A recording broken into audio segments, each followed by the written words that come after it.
Ono što Kiku ubila najbolja drugarica, rekla njena majka, objavila na Kikin kanal. Ljudi, video sam klip.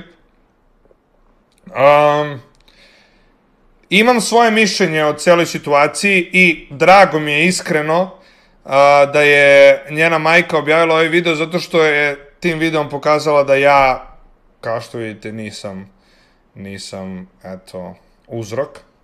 Tako da, hvala joj. Hvala.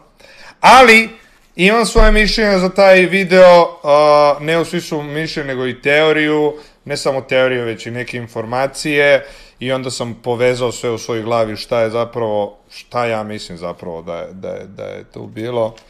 Mislim, ono što sam pretpostavljao da je, ali neću kažem da znam šta je bilo, zato što će ono sutra me privedu da me ispituju, jer kao ja znam, a ne znam ništa, nego kao rećemo da imam teoriju.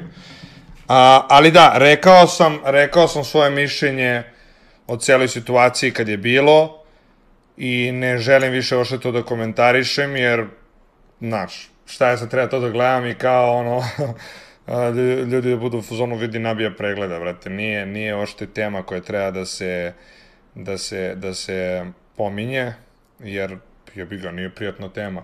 Mislim, jedino što ono, vidim da njena majka je ono očajna tu i baš želi da taj video dobije publicitet, ali opet nije moje da ja sad se tu mešam, da ja to nešto ono, što kaže